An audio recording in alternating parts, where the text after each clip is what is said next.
Hi மக்களே, welcome to Kayal vlogs. இன்றைக்கி பார்த்தீங்கன்னா காலையிலே ஹெல்த்தியான வரகரிசி பொங்கல் தான் செஞ்சேன். அப்புறம் பார்த்தீங்கன்னா பாத்திரம் இதெல்லாம் இருந்தது. சரி ஓகே விளக்கிடலான்ட்டு வந்துட்டேன். எல்லோரும் கேட்குறாங்க 2 குழந்தை வச்சுட்டு எப்படி இவ்வளோ சமாளிக்கிறீங்கன்னு. நான் எப்படியா இருந்தாலும் நம்ம தான் செய்யணும். அதனால் குழந்தைங்க தூங்குறப்ப நான் அதை யூட்டிலைஸ் பண்ணி செஞ்சுருவேன்.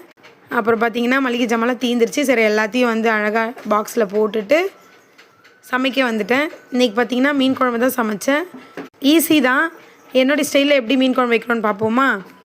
2 வெங்காயம் 3 தக்காளி, எப்போவுமே இதான் மெஷர்மெண்ட்டு. பார்த்திங்கன்னா நல்லா பொடி பொடியாக அரிஞ்சிட்டு நல்லெண்ணெய் யூஸ் பண்ணிக்கோங்க. நல்லெண்ணெய் ஊற்றி கடுகு போட்டுட்டு வெந்தயம் போட்டுட்டு வெங்காயம் போட்டு கொஞ்சம் நல்லா உப்பு போட்டு நல்லா வதக்கிக்கணும். அதுக்கப்புறம் தக்காளியை வந்து அப்படியே போட்டு அதையும் நல்லா வதக்கிக்கணும். சில பேர் வந்து புளியில் கரைச்சி ஊற்றுவாங்க. நானும் அப்படிலாம் போட மாட்டேன், இப்படியே போட்டுருவேன்.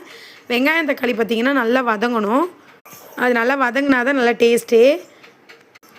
தக்காளி நல்லா மேஷ் ஆனதுக்கப்புறம் வீட்டிலே அரைச்ச மிளகா பொடி தான் போடுவேன், குழம்பு மிளகாய்த்தூள். அதை நல்லா சேர்த்துக்கிட்டு நமக்கு தெரியும் இல்லையா எவ்வளோ வேணுமோ அவ்வளோ போட்டுக்கிட்டு பார்த்திங்கன்னா அது நல்லா கொஞ்சம் நேரம் வதக்கி விட்டுட்டு புளி கரைசல் வந்து தனியாக கரைச்சி அதை ஊற்றிக்கலாம். அதுக்கப்புறம் தேவையான அளவு தண்ணி ஊற்றி உப்பு போட்டு பூண்டு மட்டும் மிஸ் ஆகிடுச்சு, பூண்டையும் தட்டி போட்டுக்கணும்.